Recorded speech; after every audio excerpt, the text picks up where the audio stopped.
Bonjour à tous, bienvenue dans cette nouvelle vidéo. Bon, je me suis mis un peu plus dans la forêt, il fait un peu plus frais, même devant la piscine.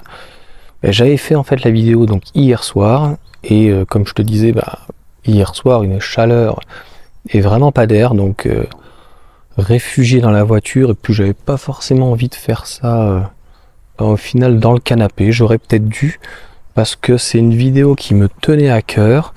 Mais je l'ai réécouté ce matin, je sais pas ce qui s'est passé, il y a eu du vent ou quoi, et dès qu'il y a un petit peu de vent avec ce petit micro, il y a des interférences, donc est-ce que c'était dû à ça? Je ne sais pas. Donc c'est un petit peu dommage, devoir refaire quelque chose qu'on a déjà fait, ça c'est un petit peu agaçant, c'est un petit peu comme tu vois quand tu fais les travaux. Mais au moins c'est agréable, on entend un petit peu les oiseaux. Voilà, on est calé. Il fait bon, hein, tu vois, il faut garder les arbres. Il n'y a pas la même chaleur, la même température. Je m'étais mis au niveau du mur séparatif là-haut, et finalement ici, il fait vraiment très bon. Il faut juste que je les élague un petit peu, qu'ils prennent une forme, et puis il y a des branches qui sont mortes, donc ça sert à rien de les laisser, tu vois. Donc lui redonner un petit peu, tu vois, un petit peu une forme. C'est ce à quoi, on va dire, sert aussi l'homme. Il sert aussi un petit peu à nettoyer, et que ça reste pas non plus une forêt, en tout cas non pas naturelle, mais que ça soit un peu Bagdad, tu vois, qu'il y en ait partout, que ça tombe, et puis beaucoup de lierre. Donc là j'ai vraiment enlevé tout le lierre. Le lierre c'est une catastrophe, il monte au niveau de l'arbre, et puis après souvent il tue l'arbre. Donc l'arbre il peut pas respirer avec tout ce lierre, donc allez, ça vient avec le temps.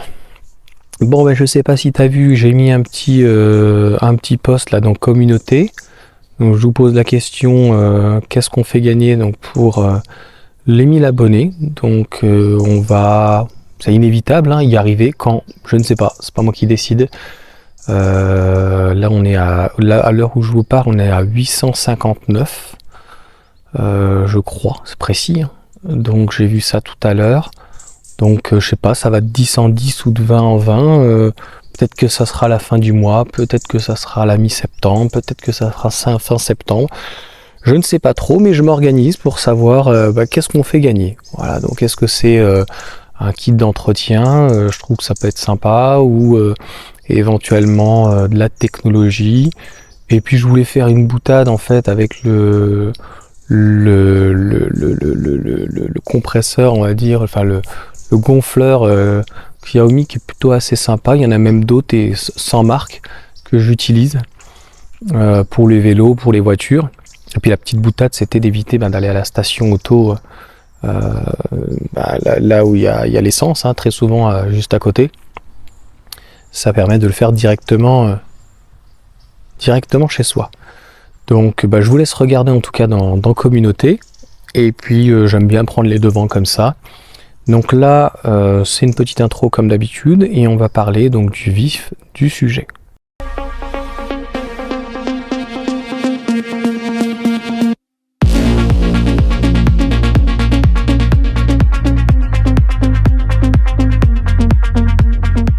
Pour ce sujet aujourd'hui, donc qui me tenait vraiment à cœur, c'est pas pour me faire porte-parole, on va dire, de la voiture électrique, mais c'est plutôt de me dire si on veut rester, si la voiture électrique, d'une manière globale, sans un constructeur, veut rester crédible, je pense qu'il faudrait éviter d'avoir des voitures, notamment des productions comme des Hummer. Donc je remercie Didier qui, on va dire, a abondé dans mon sens, même si il s'est un petit peu trompé. Il donnait l'information qu'il y aura un malus sur les voitures électriques. Aujourd'hui, on parle d'aujourd'hui, on n'est pas sûr de l'anticipation. Les malus sont sur les voitures thermiques. Et il n'y a plus essentiellement de bonus. Il y en avait, je crois, au tout début, hein, faut se rappeler. Donc c'est quelque chose qui va certainement arriver aux véhicules électriques. Je ne suis absolument pas contre. Je suis même d'ailleurs plutôt pour, dans la mesure où ceux qui voudront se payer des gros véhicules déraisonnables, avec des batteries qui sont à mon sens déraisonnables, peut-être des puissances qu'on n'a pas forcément besoin, d'avoir un équilibre. Alors j'ai expliqué dans cette vidéo hier soir, c'est que l'État eux, ils ont des entrées d'argent et des sorties d'argent. Logiquement, je crois que c'est interdit par la loi des finances. Ils n'ont pas réellement le droit de prendre un malus qui vient donc dans le budget de l'État pour le remettre dans un budget spécifique. Je ne sais pas si je me fais comprendre, et encore une fois, je ne sais pas si voilà, c'est légal, mais je trouve que c'est vraiment la meilleure idée, c'est-à-dire l'inspiration, elle vient donc de ce Hummer de plus d'une batterie. On a eu en fait les informations, on va dire, le descriptif, donc la fiche de ce véhicule, plus de 200 kWh de batterie, aux normes 44 litres, j'allais dire, c'était pareil, ça devait être 44 litres aussi, 44 consommation, 40 kW aux 100 km, donc autant te dire que c'est un char le truc. Donc je disais dans ma vidéo d'hier que au lieu d'interdire, ça s'appelle la liberté, chacun est libre de vouloir l'acheter. Le constructeur a décidé de faire moi je trouve une bêtise ou une ignominie ou quelque chose qui sort du lot. Chacun verra midi à sa porte, et je dirais que ce qui serait intéressant dans ces cas-là, c'est de laisser ces véhicules-là, et les gens qui ont envie d'avoir un véhicule peut-être exclusif, peut-être un peu fou, peut-être hors norme, peut-être qui n'est pas forcément utile, parce que clairement une batterie de plus de 240 kg, de 200 kWh, c'est l'équivalent de 3 à 4 voire 5 batteries. J'ai les mouches qui sont juste à côté, c'est relou. Donc si ça permettait d'inciter ce malus, ce type de malus permettait d'inciter à des personnes qui auraient des revenus un peu plus modestes, de les aider et d'avoir, peu importe le prix, c'est à l'État de le fixer, c'est à l'État aussi de fixer dans ces cas-là une norme de batterie.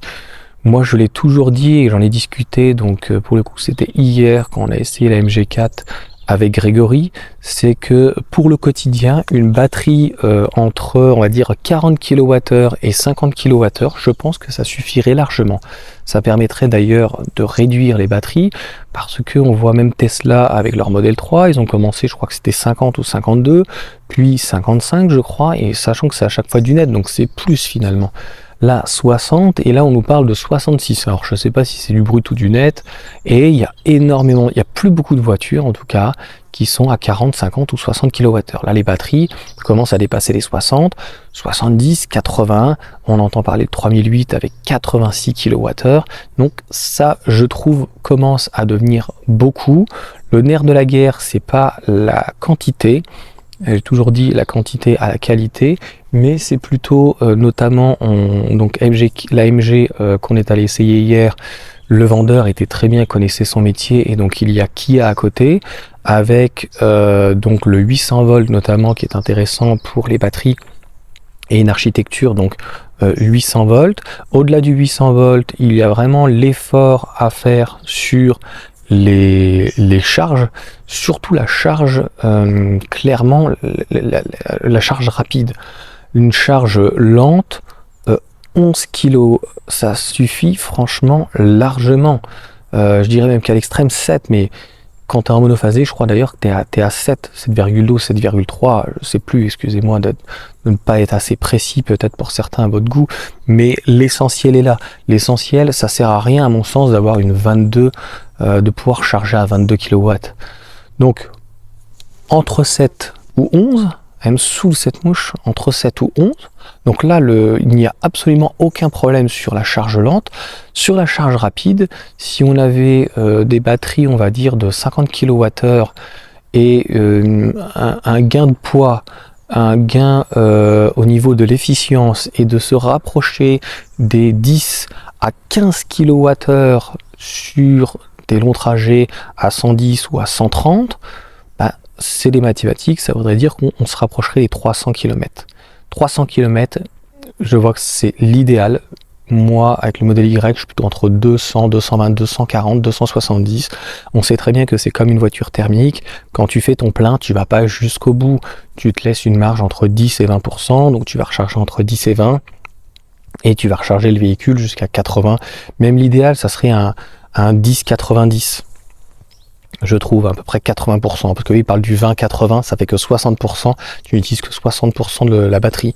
Donc la surconsommation sur l'autoroute, des charges qui finalement ne sont pas si rapides, il y a beaucoup de voitures qui sont d'ailleurs à 100 ou aux alentours voilà, des 100 kW, et donc le fait d'utiliser que 60% de la batterie, non, il faut utiliser plus, donc plutôt aux alentours des 80, et des charges, des courbes beaucoup plus importantes, des courbes beaucoup plus stables, des courbes où franchement ça monte très vite, des pompes à chaleur qui soient limite obligatoires dans un véhicule, et c'est plutôt ça où il faut forcer les constructeurs allant dans ce sens.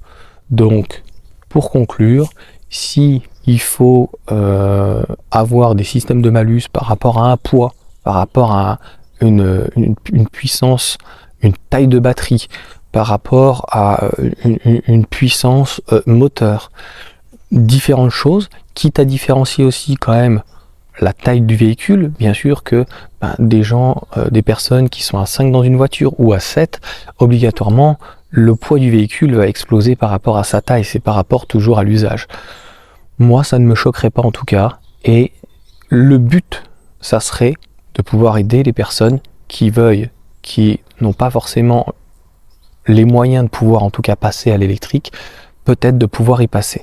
Mais encore une fois, tout ceci est utopique, puisque vous voyez bien que les radars, c'était pas dans un but de faire de la pédagogie. Je dirais qu'encore une fois, s'ils avaient voulu faire de la pédagogie, je crois que ça rapporte à peu près 1 milliard, ça coûte en charge 600 millions, je crois, donc en termes de recettes nettes, il n'y a même pas la moitié dessus, et sur cet argent, ça vient comme un impôt. Ce n'est pas redispatché, c'est de la pure hypocrisie. Clairement, ce qui aurait été honnête de dire, c'est voilà, on met des radars en place pour les vilains petits canards, par contre, on va quand même en profiter pour améliorer le réseau, que ce soit principal ou secondaire. Voilà comment je vois les choses, mais ça serait dans un monde parfait. Eh ben, j'ai fait mieux que hier soir, puisque j'ai mis 20 minutes, là en 12 minutes, je te plie ça. Je vous souhaite une bonne journée, une bonne soirée, un bon week-end, une bonne semaine, ça dépend à quel moment vous allez regarder donc cette vidéo qui sera à la fois de l'actu par rapport à ce Hummer, mais qui va perdurer vraiment dans le temps parce que on va, je pense, en parler bientôt de peut-être des malus, des taxes, ça va venir, mais pour le moment ça sert à rien, on va dire, d'en parler. Moi je donne mon avis, ce qu'il faudrait faire, mais comme d'habitude, l'État sera pas là pour faire de la pédagogie, il sera là pour, là-dessus, il sait faire. Autant, il n'y a pas d'autre mot avec certains cassos, avec la prison, etc. Bizarrement, ils ne savent pas faire. Pendant le cacavi, il n'y a pas de problème, ça aussi, ils ont su faire de dompter le mouton. Mais là, pour piquer le pognon du contribuable et piquer le pognon de l'automobiliste, je ne m'inquiète pas pour lui, il saura faire, et ça c'est dommage, c'est manquer de ce que je disais. Putain, elles me font chier les mouches là, grosses mouches en plus énormes, enfin elles posent sur ton pied et plus limite elles font mal, quoi, c'est pas agréable. Donc voilà, de faire de la vraie pédagogie. Allez, sur ce, je vous souhaite, je vous dis plutôt à bientôt. Je te l'ai dit déjà tout à l'heure, je radote, c'est l'âge.